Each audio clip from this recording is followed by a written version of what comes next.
Mahalo, everybody. I'm Josh Stone for Inside Maui, where we find those hard answers for the tough questions. We'll see you soon.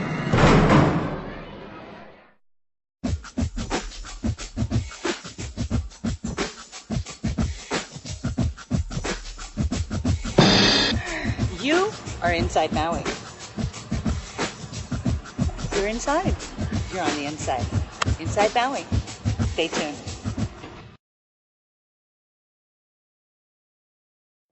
All right. Well, taking kind of a cynical perspective on the 50% requirement for new developments. All right.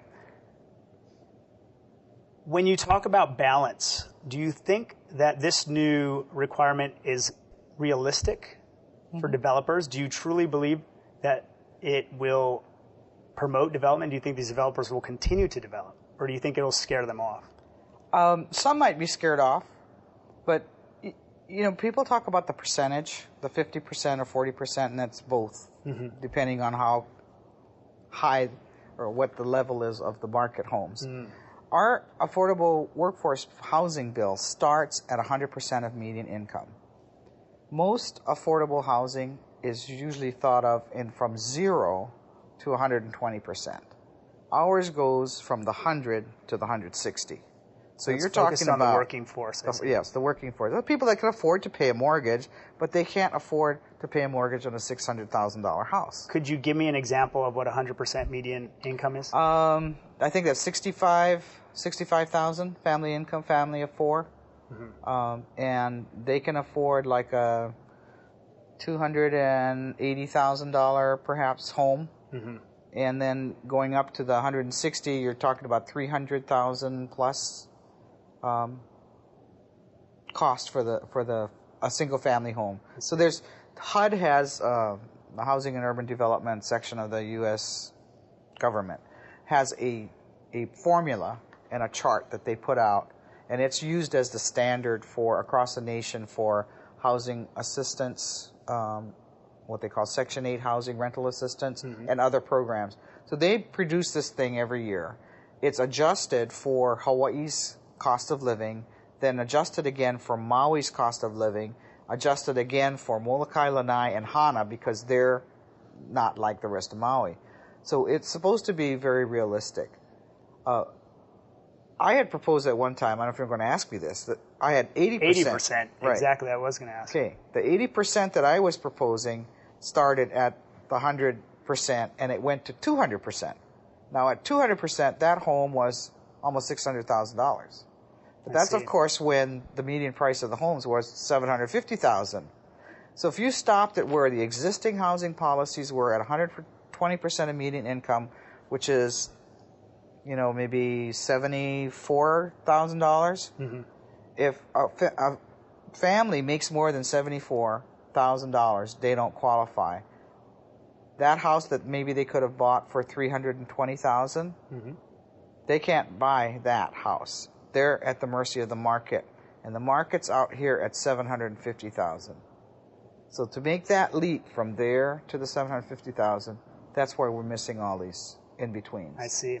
Now the housing policy, and people got real. It's too bad it became a political issue. Yeah, it's unfortunate that it did because they got so wound up in the percentages that they didn't hear the rest of the stuff. It's like where it was in the range. Misunderstanding of the range. I didn't even understand that, and I follow it. Yeah, and I stopped carrying the little chart around with me, but if I'd known I should have known you were going to ask me that. I should have pulled it out, but I haven't unpacked my boxes yet.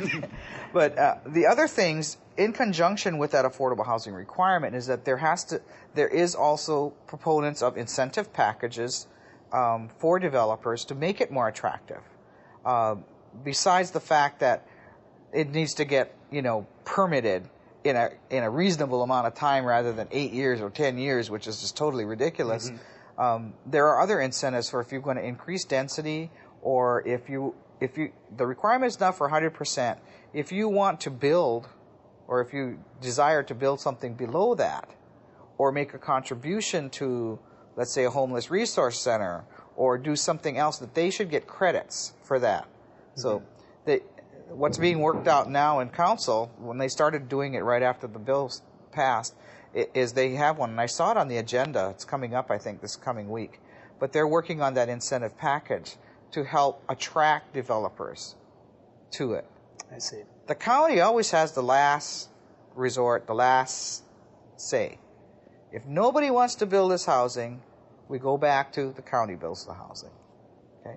We have my next question. The power of eminent domain. We can condemn land. We pay fair market value for it, but we can.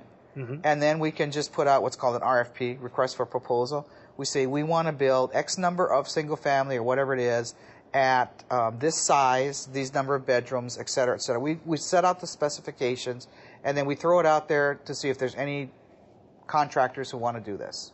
Understood. You guys would be willing to take that I think we'd action. have to. Yeah. We really would have to. That's why the incentive packages are so important, because I don't believe the county should be building houses. I don't think that's our job.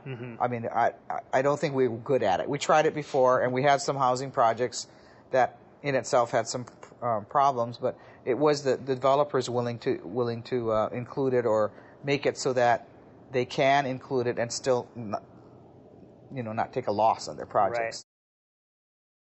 Right. Aloha, I'm Josh Stone, and you're watching Inside Maui on MauiToday.tv.